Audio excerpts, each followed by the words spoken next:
Hello warriors.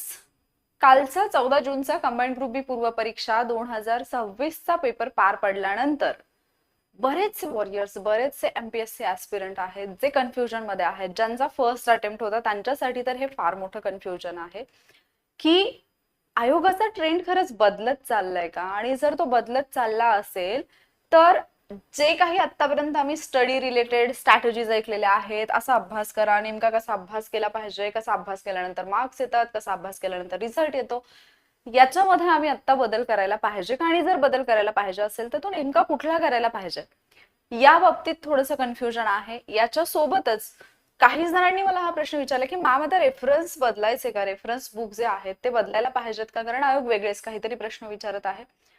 आणि PYQ वरून प्रश्न आलेले नाहीयेत किंवा पीवायक्यू मधून रिपीट क्वेश्चन झालेले नाहीयेत. मग आता पीवायक्यू पण करायचे सोडून द्यायचे का, पीवायक्यू अभ्यासायचे नाहीत का, असे बरेचसे प्रश्न आहेत. आणि ऑब्व्हियसली हे प्रश्न कुठल्याही त्या सिरियस ऍस्पिरंटला पडतील ज्याने खूप सिरियसली अभ्यास केला पण तरी सुद्धा या एक्झाम मध्ये त्याला असं वाटलं की मी माझं 100% दिलेलं नाहीये, किंवा जरी मी माझं 100% दिलं तरी सुद्धा माझा स्कोर कमी येतोय, मी या रिझल्ट मधून बाहेर आहे.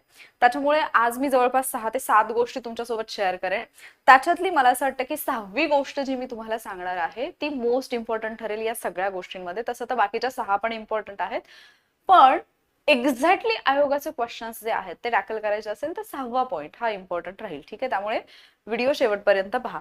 तर सगळ्यात पहिल्यांदा कुठले बदल करायचे याच्यामध्ये, जेव्हा तुम्ही आता अभ्यासाला सुरुवात करताय इथून पुढे जे पण काही तुम्ही करणार आहात, सगळ्यात पहिली गोष्ट तुम्ही कुठली करायची आहे, तर जो 14 जूनचा पेपर आहे की नाही, क्वेश्चन पेपर, तो घेऊन बसायचा आणि या क्वेश्चन पेपरचा इन डिटेल किंवा डीप मध्ये अभ्यास करायचा की नेमकं काय बदललेलं आहे हे तुम्हाला फाइंड आउट करायचं आहे.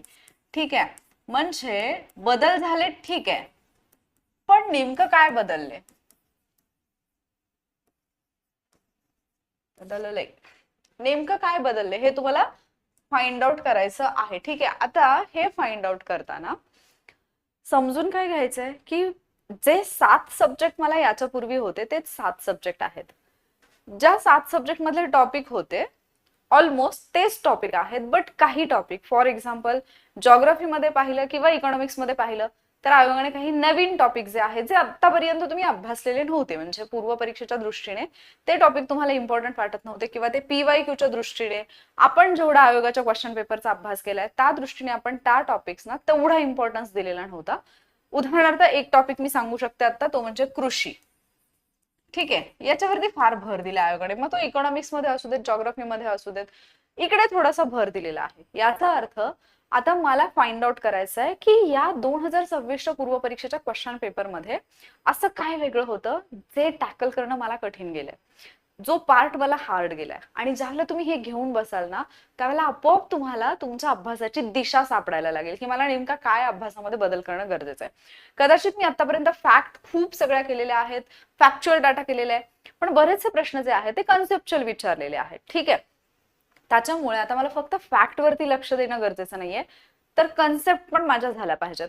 दुसरा एक मुद्दा येतो की आतापर्यंत जर आपण एखादा टॉपिक अभ्यासत असू तर आपला ट्रेंड काय अभ्यासाचा, की मी जस्ट तो टॉपिक अभ्यासला, त्या टॉपिक मधले जेवढे पण फॅक्च्युअल गोष्टी आहेत त्या अभ्यासल्या, पॉइंट्स जे आहेत ते अभ्यासले. पण ओव्हरऑल जर मला त्या टॉपिक बद्दलचा एखादा असा प्रश्न आला की जिथे फक्त त्या टॉपिक मधला ठराविक एक पॉइंट कव्हर नाही होते, तिथे त्या टॉपिकचा सार आहे, म्हणजे ओव्हरऑल त्या टॉपिक मधून आपल्याला काय इन्फॉर्मेशन मिळते, ओव्हरऑल त्या टॉपिकचं मीनिंग काय आहे. म्हणजे आपण मला एक्झॅक्टली शब्द नाही आठवत आहे आता, म्हणजे लेक्चरच्या जस्ट आधीपर्यंत आठवत होता, आत्ता आठवत नाहीये, की एकूणच जर तो टॉपिक अभ्यासला तर त्याची मुख्य संकल्पना काय, या टाइपचे जे क्वेश्चन्स येतात तुम्हाला. हा, तुम्हाला पॅसेज मध्ये असे प्रश्न येतात पहा, जर तुम्ही मेन्सचा पेपर दिलेला असेल याच्यापूर्वी किंवा इतर कुठल्याही सरळ सेवेचा वगैरे, जिथे मराठी इंग्लिश मधून पॅसेज असतात, कधी कधी तुम्हाला त्या उतार्याची मध्यवर्ती संकल्पना विचारली जाते. मग ती मध्यवर्ती संकल्पना अशी तुम्हाला त्या पॅसेज मध्ये दिलेली असते का, नाही, तुमचं जे अंडरस्टँडिंग आहे, आकलन आहे, त्याच्यावरती आधारित तो प्रश्न असतो. याचाच अर्थ काही प्रश्न जर या पेपरमध्ये माझ्या आकलनावरती आधारित आलेले असतील तर माझं आकलन गरजेचं आहे ज्यावेळेला मी अभ्यास करत आहे त्यावेळेला. सो पहिली स्टेप, इथून पुढच्या कुठल्याही एक्झामसाठी जर तुम्ही एमपीएससीच्या एक्झामसाठी तयारी करत असाल तर पहिल्यांदा हा क्वेश्चन पेपर जो आहे तो घेऊन बसा. समजून घ्या की या क्वेश्चन पेपरमध्ये मागच्या क्वेश्चन पेपर्स पेक्षा कुठल्या गोष्टी अशा आहेत ज्या बदलल्यात, ज्या ऍक्च्युली एक्सेप्ट करणं एक्झाम हॉलमध्ये प्रत्येक स्टुडंटला कठीण गेलं आणि मग त्याच्यावरती विचार करायला तेवढा वेळच नाही मिळाला. त्याच्यामुळे कदाचित बऱ्याचशा गोष्टी ज्या एक्झाम हॉलच्या बाहेर आल्यानंतर वाटलं की हा प्रश्न आवाक्यातला होता, याचं उत्तर देऊ शकत होतो, पण ते तिथे नाही देता आलं कारण बाकीच्या प्रश्नांनी मला डिस्टर्ब केलंय. बरं, मी आणखी एक गोष्ट सांगेन की 2027च्या पेपरला या एक्सपेक्टेशनने जाऊ नका की 2026चा जसा आला त्याच्यानुसार मी स्वतःला अपग्रेड केलं, त्याच्यानुसार मी अभ्यास केला आणि 2027चा तसाच येईल. यू नेव्हर नो की 2027चा पेपर कसा येईल किंवा ग्रुप सीचा पेपर कसा येईल. ठीक आहे, त्याच्यामुळे एक जो गोल्डन रूल मी ऑलरेडी तुम्हाला दिलेला आहे, 0 एक्सपेक्टेशननी एक्झामला जायचं, तो फक्त लाईफ टाइम फॉलो करा. ठीक आहे, ही झाली पहिली गोष्ट. आता दुसरी, आता मी क्वेश्चन पेपर तर समजून घेतला, पण पुढची स्टेप काय, अभ्यासाला नेमकी सुरुवात कुठून करू. जरी तुम्ही तुमचे रेफरन्स बुक, तुमची पुस्तकं ऑलरेडी वाचलेली असतील, अभ्यासलेली असतील, रिवाइज केलेली असतील, तरी सुद्धा ती परत एकदा वाचा. बिकॉज बऱ्याचशा अशा गोष्टी आहेत ज्या मी आधी अभ्यासल्यात, ज्या मी आधी वाचल्यात, पण त्या माझ्या नजरेतून सुटल्यात. म्हणजे एक्झाम मध्ये ज्या वेळेला त्याच्यावरती प्रश्न आला त्यावेळेला ते मला नाही आठवलेले किंवा तिथे मला रिअलाइज नाही झालं की हा क्वेश्चन असा कसा विचारलेला आहे. त्यावेळेला मला जे वरवरचं होतं तेच आठवले, कारण मी वरवरचे जे मुद्दे आहेत ते परफेक्ट केलेत. प्रास्ताविकेवरती आलेले 2 प्रश्न, छोटासा टॉपिक आहे प्रास्ताविका, काही असा इतका व्हास्ट वाला टॉपिक नाही. जसा मूलभूत हक्क टॉपिक आपल्याला व्हास्ट वाटतो तसा प्रास्ताविका व्हास्ट टॉपिक नाहीये, पण तो अंडरस्टँड करायला, त्यातला म्हणजे जो काही क्रक्स आहे तो समजून घ्यायला आपण कुठे कमी पडलोय का. मग मला परत एकदा पुस्तकाला भेट देणं गरजेचं आहे, कारण मी हे मागे पण एकदा बोललेले की जेव्हा पण तुम्ही परत एकदा पुस्तक वाचायला घेतात आणि लक्ष देऊन लक्षपूर्वक पुस्तक वाचतात तेव्हा तुम्हाला काही ना काहीतरी नवीन सापडतं जे आधी तुमच्या वाचनातून सुटलेलं असतं. ठीक आहे, त्याच्यामुळे परत एकदा वाचा, पण यावेळेला वाचताना एक काळजी घ्या, ती म्हणजे वरवरचं वाचायचं नाही. मग आता जो तुम्हाला प्रश्न पडलाय की जर मी आहे हेच पुस्तक वाचलं आहे, या पुस्तकातून बरेचसे प्रश्न आहेत, जवळपास 18-20 प्रश्न असतील की जे आहे या रेफरन्स बुक मधून माझे कव्हर नाही झाले, मग मला रेफरन्स बुक चेंज करणं गरजेचं आहे. आता पहा, जर समजा 100 पैकी मी म्हणते की 20 प्रश्न असे आहेत जे तुम्हाला कम्प्लिटली नवीन वाटले किंवा तुमच्या रेफरन्स बुक मध्ये नाही आहेत असं तुम्हाला वाटलं, या 20 प्रश्नांसाठी तुम्ही 80 प्रश्नांचा जो काही तुमच्याकडे रेफरन्स आहे तो का चेंज कराल. याचा अर्थ मला काही ऍड करणं गरजेचं आहे माझ्या रेफरन्स बुक मध्ये, ते मी कुठून ऍड करेन. आता समजा इथे येईल तुमची तिसरी स्टेप की तुम्ही जेवढे पण लेक्चर्स पाहाल, मे बी तुम्ही एखाद्या कोर्सला ऍडमिशन घेतलेलं असेल, मे बी तुम्ही युट्यूब वरती ऑनलाईन काही कोर्सेस करत असाल, मे बी तुम्ही युट्यूब वरतीच कोणाची तरी एखादी बॅच किंवा जस्ट रॅन्डम व्हिडिओ जे येतात नेहमी अपलोड होतात ते करत असाल.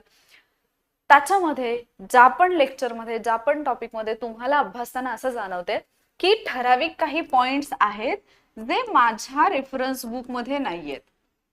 म्हणजे उदाहरणार्थ सांगते, आता तुम्ही ज्या वेळेला अभ्यास करताय, जर तुम्ही पॉलिटी सारखा सब्जेक्ट घेतला, एकतर तुम्ही रंजन कोळंबे सरांचं बुक वापरत असाल किंवा एम लक्ष्मीकांत बुक वापरत असाल.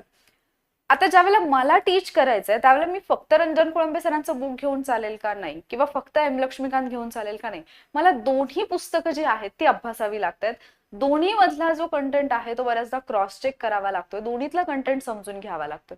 हिस्ट्री सारखा सब्जेक्ट आहे, प्रत्येकाचे रेफरन्सेस वेगळे असतील, कोणी काठारे वाचतंय, कोणी गाठाळ वाचतंय, कोणी समाधान महाजन सरांचं बुक वाचतंय, जे खूप सगळे रेफरन्सेस आहेत. पण ज्यावेळेला एक टीचर तुम्हाला शिकवतोय तो टीचर फक्त एक बुक फॉलो नाही करत किंवा एक बुक रेफर नाही करत का, कारण ज्यावेळेला वेगवेगळे स्टुडंट, वेगवेगळ्या म्हणजे माझ्या समोर येणारे जे स्टुडंट आहेत ते जर प्रत्येक जण वेगळं वेगळं पुस्तक अभ्यासत असेल तर त्या प्रत्येक पुस्तकातली माहिती माझ्याकडे असणं गरजेचं आहे. कारण मी एक पुस्तक रेफर करून मी जी माहिती देईन कदाचित दुसऱ्या विद्यार्थ्याला ती इरिलेटिव्ह वाटेल की नाही हे काय सांगितलेलं आहे, त्याच्यामुळे मला ते पाहणं गरजेचं आहे. सो मग तुमच्या पुस्तकामध्ये असे काही मुद्दे नसतील जे लेक्चर मध्ये असतील. मग काय करायचं, मी याच्या पूर्वी पण तुम्हाला नोट्स कशा काढाव्यात हा एक व्हिडिओ जो शेअर केलेला त्याच्यामध्ये मी तुम्हाला सॅम्पल पण दाखवलेलं की माझ्या पुस्तकामध्ये मी प्रत्येक टॉपिक नंतर, म्हणजे जर समजा एखादा मोठा टॉपिक असेल आणि तो जर मला शॉर्ट करायचा असेल, उदाहरणार्थ समजा आपण पॉलिटी हा सब्जेक्ट घेतोय, समजा आपण पॉलिटी हा सब्जेक्ट घेतोय, मी माझ्या पॉलिटीच्या बुक मध्ये काय केलेलं आहे, जिथे माझ्या पुस्तकामध्ये महान्यायवादी हा टॉपिक आहे की नाही, जिथे महान्यायवादी हा टॉपिक दिलाय तिथेच मी एक ब्लँक पेज जे आहे त्याच्यावरती महाधिवक्ता हा टॉपिक लिहिलाय, म्हणजे त्याच्या ज्या शॉर्ट नोट्स आहेत त्या मी काढल्यात आणि या महान्यायवादी हा टॉपिक जिथे आहे पुस्तकामध्ये तिथे ते पेस्ट करून दिलं पेज, जे आतमध्ये ते पेज लगेच मी त्याच्यामध्ये पेस्ट केलं. याचा फायदा मला काय होतो की जेव्हा मी महान्यायवादी वाचते त्याला महाधिवक्ता मला लगेच तिथे रिलेट करता येतोय. ज्यावेळेला मी पीएम वाचतेय त्यावेळेला मी तिथे लगेच सीएम ऍड करून टाकलेत, प्रधानमंत्री सोबत मुख्यमंत्री करून टाकलेले आहेत. ज्यावेळेला मी राष्ट्रपती हा टॉपिक अभ्यासते तर तिथे लगेच मी राज्यपालच्या ज्या काही शॉर्ट नोट्स आहेत त्या ऍड केलेल्या आहेत. जिथे मी युपीएससीचा अभ्यास करते तिथे मी स्टेट पीएससी, आपण एमपीएससी म्हणूयात, हे तिथे लगेच ऍड करून टाकलेलं आहे. आणि हे का केलेलं आहे, कारण ज्यावेळेला मी रिव्हिजनला बसते केंद्रीय मंत्रिमंडळाच्या ठिकाणी तुम्हाला राज्य मंत्रिमंडळ लगेच मिळेल, 73व्या घटनादुरुस्तीसोबत 74वी घटनादुरुस्ती लगेच मिळेल. याचा फायदा काय होतोय की मला समजते की कुठले असे टॉपिक आहेत ज्याच्यामधला बराचसा कंटेंट जो आहे तो सिमिलर आहे, फक्त कलम जी आहेत ती वेगळी आहेत किंवा थोडेसे डिफरन्सेस आहेत, जे डिफरन्सेस मला लक्षात ठेवणं गरजेचं आहे. आणि रिव्हिजन पण फास्ट होते, लक्षात पण राहायला सोपं जातं आणि एक्झाम मध्ये त्याचा जास्त फायदा होतो. सो या मेथड ज्या आहेत या तुम्हाला कुठल्या बाबतीत फॉलो करायच्या आहेत, ज्यावेळेला तुम्ही एखादं नवीन लेक्चर पाहताय त्या लेक्चरमध्ये तुम्हाला असा काही कंटेंट मिळतोय, अशा काही गोष्टी मिळत आहेत ज्या तुमच्या रेफरन्स बुक मध्ये नाहीयेत, then add it to your reference book. हे तुमच्या रेफरन्स बुक मध्ये ऍड करा. किंवा करंट अफेअर्स मधला काही कंटेंट आहे, करंट अफेअर्स मध्ये काही अशी माहिती आहे जी तर तुमच्या सब्जेक्टशी रिलेटेड आहे, सेपरेटली इकडे तिकडे लिहून ठेवायचं, परत सेपरेटली रिवाइज करायचं, याच्यापेक्षा बेटर काय राहील की मी तो पॉइंट माझ्या पुस्तकामध्ये पेज जे आहे ते इन्सर्ट करेन. उदाहरणार्थ समजा उपराष्ट्रपती हा टॉपिक आहे, उपराष्ट्रपती टॉपिक वरती मी सगळी उपराष्ट्रपती टॉपिकची माहिती वाचली, पण करंट मध्ये ते पद चर्चेमध्ये होतं. मग करंट मधली जी माहिती तिथे चर्चेतली आहे ती मी एका पेजवरती नोट डाऊन करेन, ते पेज मी माझ्या उपराष्ट्रपती टॉपिक सोबत जोडून देईन. जॉग्राफी मधला एखादा टॉपिक आहे की जो करंट मध्ये चर्चेत आहे, मी ती माहिती त्या पेजवरती लिहीन, तिथे मी देऊन देईन. इकॉनॉमिक्स मध्ये सेम करेन. याचा फायदा असा होईल की मला आर्थिक घडामोडी सेपरेटली करत बसताना किंवा आर्थिक घडामोडी मी अभ्यासताना मला इकॉनॉमिक्सचा टॉपिक जाऊन शोधावा नाही लागणार, किंवा इकॉनॉमिक्सचा टॉपिक अभ्यासताना करंट अफेअर्स मध्ये कुठे काय आले हे शोधत नाही बसावं लागणार. ही एक मेथड फॉलो करून पहा, 100% याचा फायदा होईल. याच्यापूर्वी खूप लोकांना झालाय, बट हे आहे की खूप लोक, I am so sorry, I think आवाज थोडासा कट होतोय, पण खूप लोक आहेत जे रेग्युलरली या गोष्टी फॉलो करत नाहीत. तर त्या तुम्ही फॉलो करायला सुरुवात करा, त्या गोष्टी तुम्ही फॉलो करायला सुरुवात करा. मी चेक करते थोडं माईकचं काय झालं प्रॉब्लेम. क्लिअर आहे आता आय थिंक. ओके.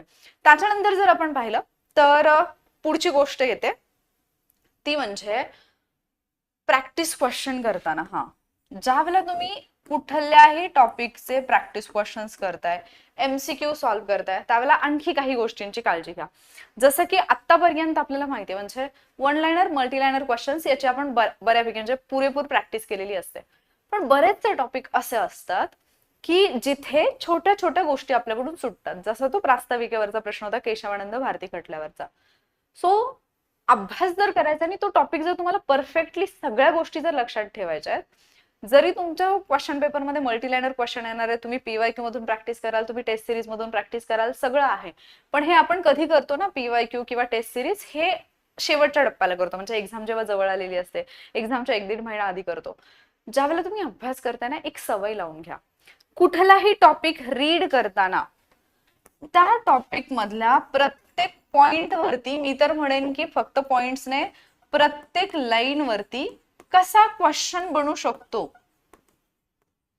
हे तुमचं तुम्ही गेस करायचा प्रयत्न करा.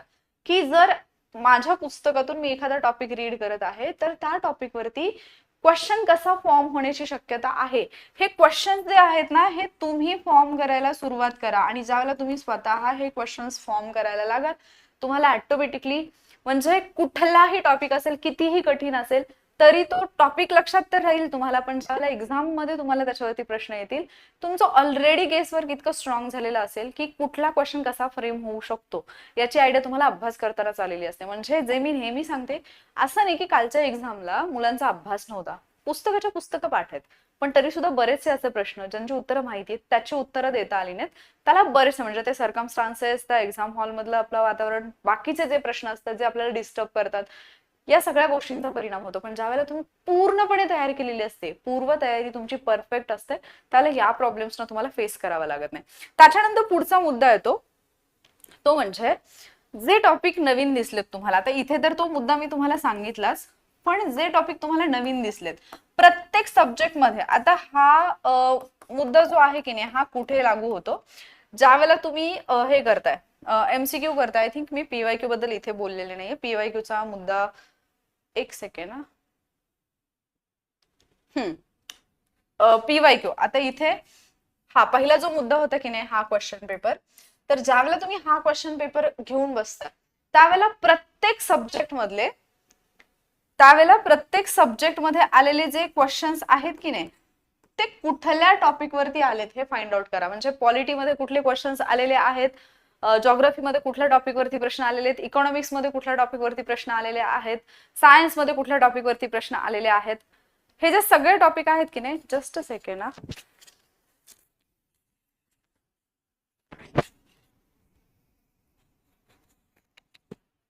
आय डोंट नो, थोडासा व्हॉइसचा प्रॉब्लेम होतोय. ओके चला, तर ज्या ज्या टॉपिक वरती प्रश्न आलेले आहेत ना, या टॉपिकची लिस्ट तुमच्याकडे असायला पाहिजे. आणि ज्यावेळेला तुमच्याकडे ही लिस्ट असेल त्यावेळेला ते टॉपिक करताना तुम्हाला म्हणजे ते टॉपिक किती डीप मध्ये करणं गरजेचं आहे हे तुम्हाला समजेल. आणि हे सगळे टॉपिक जरी तुमच्या रेफरन्स मध्ये नसतील, तुमच्या बुक मध्ये नसतील, तरी तुम्हाला ते ऍड करायचे आहेत. मग हे कुठून ऍड करायचंय, अख्खा रेफरन्स बुक आता बदलत बसू नका, कारण तो शुद्ध मूर्खपणा ठरेल जर तुम्ही अख्खा रेफरन्स बदलत असाल तर. कारण आयोगाने अख्खे रेफरन्सेस बदललेले नाहीयेत. ठीक आहे, म्हणजे जेवढा काही वेगळा पॅटर्न, वेगळ्या गोष्टी विचारल्या गेल्यात, पूर्णचा पूर्ण पेपर वेगळा विचारलेला नाहीये. आपल्याला टॅकल करणं कठीण गेले, कारण आपल्याला त्या 60 मिनिटांमध्ये किंवा पहिल्या काही मिनिटांमध्ये हे एक्सेप्ट नाही करता आलं की पेपर असा असा आलेला आहे, असा असा तो सेट झालेला आहे. ही रियालिटी आहे. मग जेवढे पण टॉपिक किंवा जेवढे पण पॉइंट्स तुम्हाला असे वाटतात जे तुमच्या रेफरन्स बुक मध्ये नाहीयेत ते बाहेरून ऍड करा. मग ते लेक्चर मधून असतील, तुम्ही ऑनलाईन काहीतरी सर्च केलेलं असेल, विकिपीडिया असेल, कुठल्याही प्लॅटफॉर्मवरून, पण फक्त ऑथेंटिक माहिती घ्या, चुकीची काही माहिती ऍड करू नका. ठीक आहे.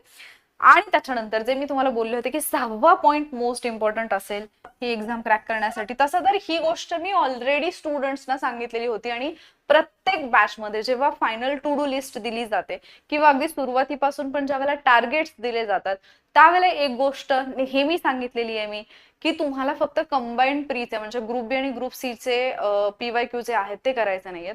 मी नेहमी मुलांना सांगितले की कंबाईंड ग्रुप बी पूर्व परीक्षा, कंबाईंड ग्रुप सी पूर्व परीक्षा, कंबाईंड ग्रुप बी मुख्य परीक्षा जी असेल ती मागच्या 2-3 वर्षांच्या, आणि ग्रुप सी ची मुख्य परीक्षा, याच्या सोबतच राज्यसेवाचे जे प्रश्न आहेत, जे तुम्हाला असणारे जे टॉपिक आहेत पूर्व परीक्षेला आणि जे राज्यसेवा पूर्व आणि मुख्यला पण आहेत, त्या टॉपिकवरचे जे प्रश्न आहेत ते कंपल्सरी करायचे. का करायचे?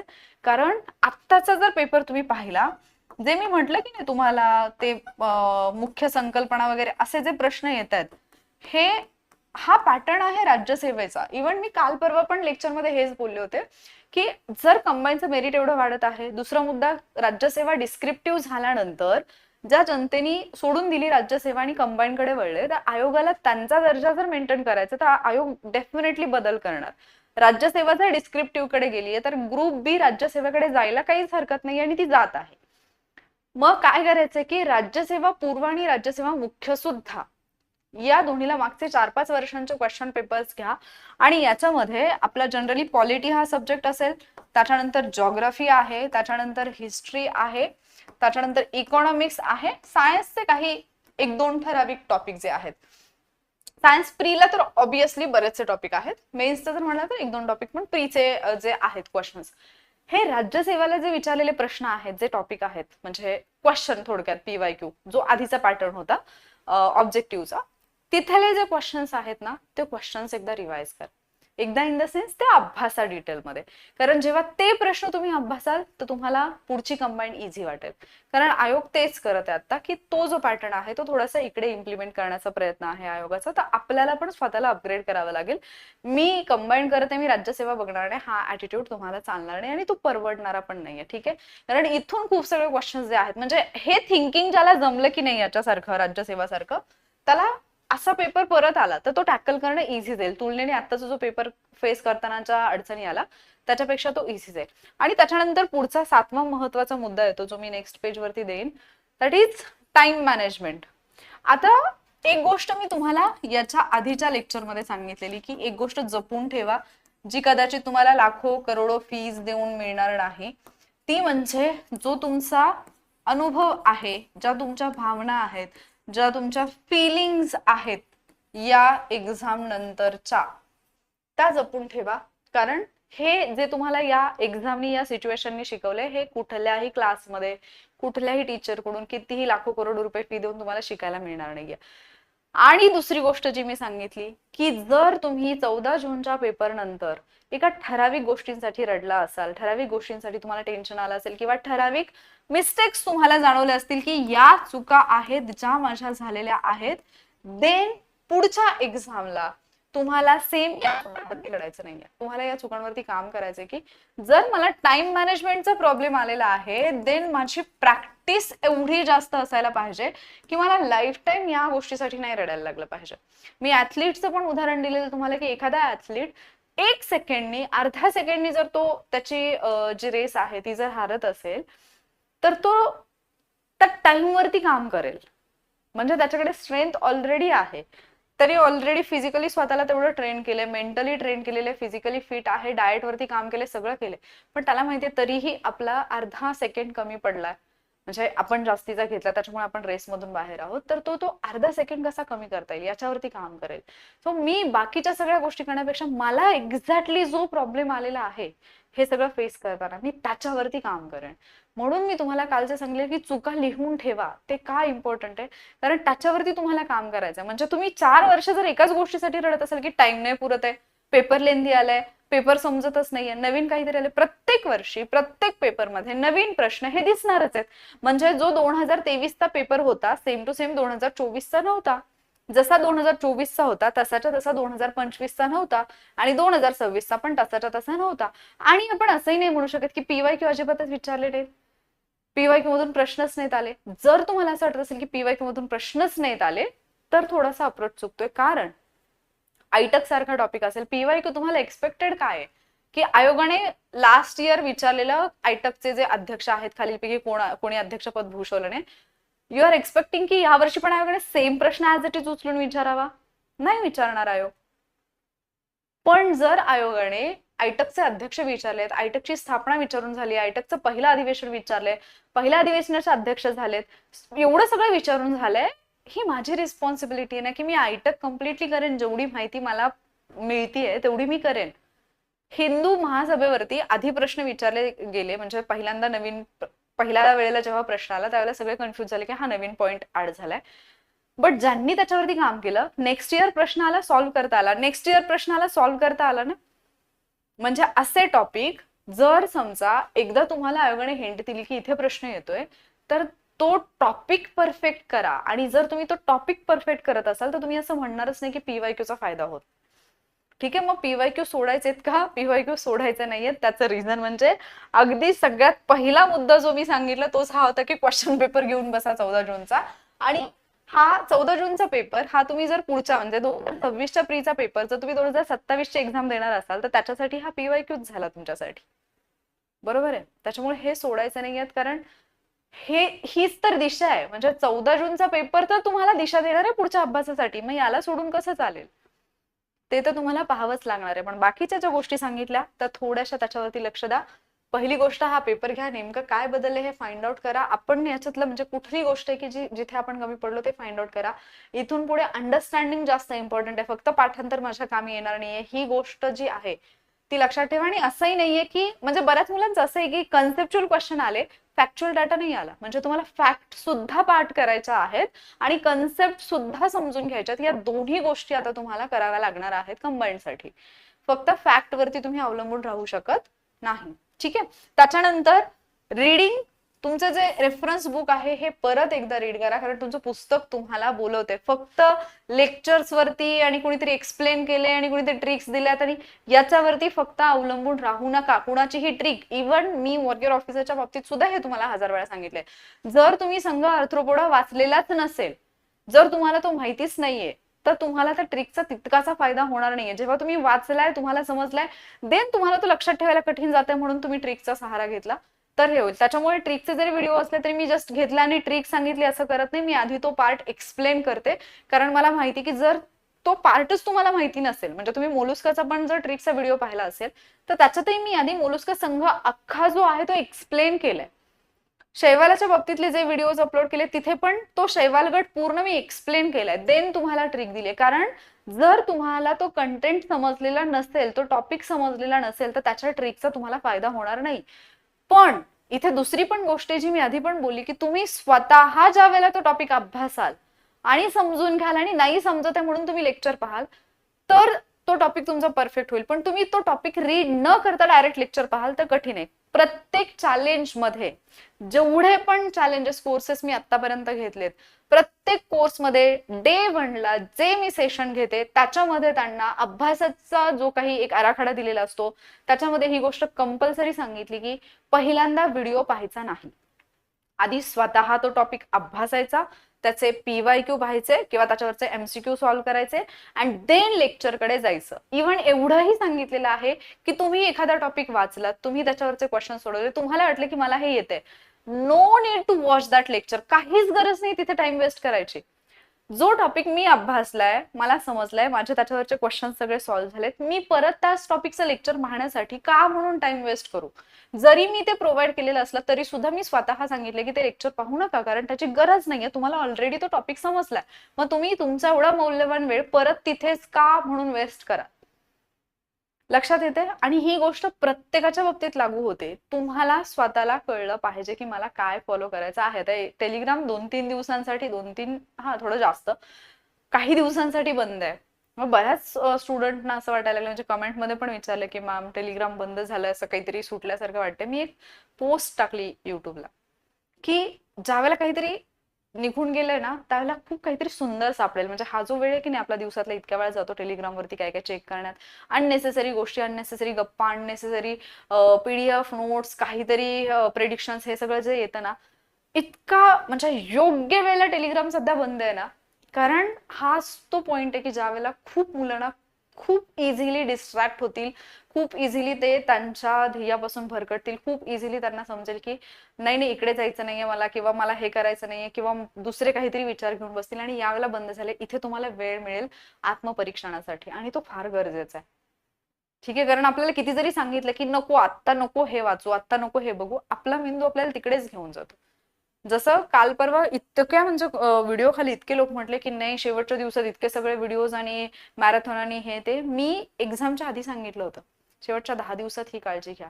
जर तुम्ही वॉरियर ऑफिसरला आधीपासून फॉलो केलेलं नाहीये आणि एक्झामच्या आधी तुम्हाला माझे काही लेक्चर्स दिसत आहेत, खूप इम्पॉर्टंट आहे, हे नाही वाचाल तर पश्चाताप होईल, हे जर वाचलं तर 4 मार्क्स येतील, नाही पाहिलं तर 4 मार्क्सचं नुकसान करून घ्या, अरे मी काहीही टाकू देत थंबनेल वरती. तुम्ही जर आधी ते लेक्चर पाहिलेलं नाहीये किंवा तुम्हाला आधी जर माझा शिकवण्याचा अनुभव नाहीये, तुम्हाला माहिती नाहीये त्याचा, किंवा जो टॉपिक मी तिथे दिलाय थंबनेल वरती तो टॉपिक तुमच्या आवाक्यातला नाही किंवा तुम्ही वाचलेलं नाही आतापर्यंत, नका जाऊ तिकडे एक्झामच्या जस्ट आधी. नवीन काही वाचू नका, हे खूप वेळा सांगितलंय मी. एक्झाम झाल्यानंतर दुसऱ्याला दोष देऊन रडण्यात अर्थ नसतो. डिसिजन तुम्ही घेतलेला असतो. तुम्हाला तुमच्या समोर कितीही प्रलोभन आली, काही आलं, ते सिलेक्ट करायचं की नाही हा डिसिजन तुमचा असतो आणि तो तुम्हाला घेता आला पाहिजे. सेम इथून पुढच्या अभ्यासामध्ये स्वतःला एक शिस्त लावून घ्या. प्रत्येक वेळेला जी गोष्ट इझी दिसते ती म्हणजे आपल्यासाठी फायदेशीर असतेच असं नाही. जिथे जास्त मेहनत असते कदाचित ती गोष्ट तुम्हाला काहीतरी चांगलं मिळवून देणारी असते आणि आपण बऱ्याचदा शॉर्टकट निवडण्याचा प्रयत्न करतो, पण तो शॉर्टकट तुमच्या कामी येईलच असं नाही. त्यामुळे या गोष्टींची काळजी घ्या. टाइम मॅनेजमेंट वरती काम करा. नेक्स्ट टाइम तुम्हाला हा प्रश्न येऊ नये की मला टाइम पुरलेला नाहीये. ठीक आहे. सो मला जो मुद्दा सांगायचा होता तो तुम्हाला समजलेला असेल. अभ्यासात नेमके काय बदल करायचे आहेत हेही मी बोलली. जर तुम्ही पारंपरिक मेथडनी अभ्यास करत असाल, आता परत पारंपरिककडे जाण्याची गरज आलेली आहे. पण आता आपली परंपराच झालेली आहे की नाही, अभ्यास म्हणजे लेक्चर फक्त पहा, पुस्तकं वाचू नका, स्वतः काही अभ्यास करू नका. फक्त टीचरनी दिले लेक्चर पहा, टीचरनी दिलेत एमसीक्यू सॉल्व्ह करा. टीचरनी लेक्चरमध्ये सांगितले की लाईव्ह लेक्चरमध्ये मी आता 100 प्रश्नांची मॅरेथॉन घेणार आहे, तर फक्त 100 प्रश्न तिथे समोर बसून 2-3 तास घालवा. ते 100 प्रश्न जे आहेत तुम्ही स्वतःहून जर म्हणजे तुमच्याकडे जर ती पीडीएफ तुम्ही घेतली, प्रिंट आउट घेतली, ती जर कॉपी तुम्ही घेऊन बसलात सोडवायला, ते 100 प्रश्न सोडवण्यासाठी तुम्हाला किती वेळ लागतोय? जे 100 प्रश्न लाईव्ह लेक्चरमध्ये सोडवण्यासाठी तुम्ही जवळपास 2-2.5-3 तास घालवतात. Think about it. हे खूप गरजेचं आहे. हे खूप वेळ गेल्यानंतर समजून काही फायदा नाही. मी स्वतः ऑनलाईन प्लॅटफॉर्मवरती काम करते, बट मला असं, मी या बाबतीत खूप ऑनेस्ट आहे. सुरुवातीपासून आहे, त्याच्यासाठी माझ्यावरती टीका पण झाली आहे, पण अगदी डे 1 पासून, जेव्हापासून चॅनल ओपन केलं तेव्हापासून या गोष्टींबद्दल मी बोलतेय. कारण हे आहे की जे तुमच्यासाठी म्हणजे जिथे तुमचं नुकसान आहे ना, ती गोष्ट तुम्ही करू नका. मी ही गोष्ट आधी पण बोललेली आहे. मी लाईव्ह लेक्चर जास्त घेत नाही, मी आता सुरू करायचा विचार करते. पण त्याचं कारण पण हे आहे की एक लाईव्ह लेक्चर, मी एक टॉपिक जर लाईव्ह लेक्चरनी घेत असेल, जर समजा मी त्या लाईव्ह लेक्चरसाठी जवळपास पकडून चाला की माझं जे लाईव्ह लेक्चर आहे ते 3 तासाचं किंवा मी 2 तासाचं लाईव्ह घेतलंय, ठीक आहे. या 2 तासाच्या लाईव्ह लेक्चरमध्ये इम्पॉर्टंट हे आहे की मी 2 तास जो कंटेंट मला शिकवायचा आहे त्या कंटेंट बद्दल किती वेळ बोलते, किती मिनिट मी या कंटेंट बद्दल बोलते. मोस्टली तर असं होतं की मी लाईव्ह सुरू केले, कोणीतरी काहीतरी कमेंट केली, मी त्या कमेंटला, म्हणजे मी नाही करत, पण असं होतं ऑनलाईन प्लॅटफॉर्मवरती की काही स्टुडंट असतात जे जाणून बुजून डिस्टर्ब करतात आणि डिस्टर्ब होतं टीचर्सना पण. सो जर मी त्या कमेंटला रिप्लाय करत बसले, मग परत बाकीची मुलं पण रिप्लाय देतात. त्याच्यानंतर दुसरी एक गोष्ट पण होते की समजा मी एखादा टॉपिक तुम्हाला एक्सप्लेन करते, मी पॉईंट 1, 2, 3, 4 तुम्हाला एक्सप्लेन केले, चौथा पॉईंट तुमची लिंक खूप छान लागली, पण चौथा पॉईंटला कोणतरी एक स्टुडंट आहे जो अडकलाय, त्याला अडचण आली, तो त्याची अडचण विचारतोय. तुम्हाला समजलं तुमची लिंक लागली, पण इथे जर तुमची लिंक तुटली, कारण मी त्या स्टुडंटला जेव्हा एक्सप्लेन करायला लागेल बाकी स्टुडंटची लिंक तुटते, आणि हे खूप नॅचरली होतं. याच्यात ना शिक्षकांचा दोष आहे ना विद्यार्थ्यांचा दोष आहे. पण बऱ्याच असे होतं की मग काहीतरी एक अशी अनवॉन्टेड कमेंट येते की जी वाचून मला थोडंसं डिस्टर्ब होईल, किंवा मे बी मला असं वाटेल की माझा इगो हार्ट होईल आणि मला वाटेल की नाही मला याला बोलायचंय, आणि मग मी त्या विद्यार्थ्याला काहीतरी बोलेन, मग बाकीच्या विद्यार्थ्यांना पण लगेच बाकीचे विद्यार्थी त्याच्यामध्ये इन्व्हॉल्व्ह होतील. खूप वेळा हे होतं. त्यामुळे या गोष्टींची थोडी काळजी घ्या की आपण आपला टाइम कुठे देतोय.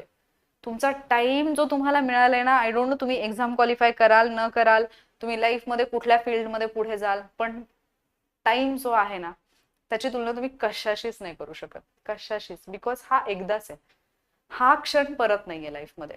जर आत्ता इथे मी जे उभं राहून तुमच्या समोर बोलते, हे जे लेक्चर घेते, हा मोमेंट माझ्या लाईफमध्ये मी परत नाही जगू शकत, ठीक आहे.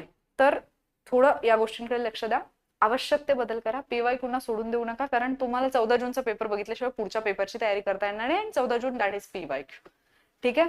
जर तुम्हाला अजूनही काही डाऊट असेल, म्हणजे मे बी माझ्याकडून एखादा मुद्दा सांगायचा राहून गेला असेल, तर तुम्ही कमेंट करून विचारू शकता. डेफिनेटली जेव्हा तुम्ही कमेंट कराल तर म्हणजे मला एकटीला जेवढ्या शंका जाणवतात किंवा माझ्यापर्यंत जेवढ्या शंका आल्या त्याच्यापेक्षा वेगळी शंका तुमची असू शकते, आणि जी जेन्युइन असू शकते की हा असाही एक प्रॉब्लेम येऊ शकतो, तर त्याच्यावरती डेफिनेटली म्हणजे माझ्यापर्यंत पण ती शंका पोहोचेल, मी पण त्या अँगलनी विचार करायला लागेन. म्हणजे मला स्वतःला माझं थिंकिंग जे आहे ते चेंज करण्यासाठी, ग्रो करण्यासाठी तुमच्या विचारांचा नेहमीच फायदा होतोय आणि होईल सुद्धा. त्यामुळे कमेंट करायला विसरू नका.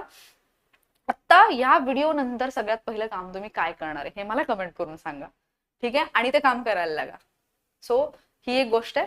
आणि हा, चॅनल पाहतात पण आय थिंक 30% लोक आहेत ज्यांनी अजून सबस्क्राईब केलेलं नाहीये, तर सबस्क्राईब करून घ्या. पुढच्या व्हिडिओचं नोटिफिकेशन पण तुम्हाला वेळेत येईल. शक्यतो मी पुढच्या व्हिडिओमध्ये इथून पुढचा जो प्लॅन असेल, मे बी तुम्ही कुठलीही एक्झाम देणार असाल तर एक्झॅक्टली इथून पुढे कसा प्लॅन करायचा किंवा काय स्टडी करायचा याच्याबद्दल बोलेन.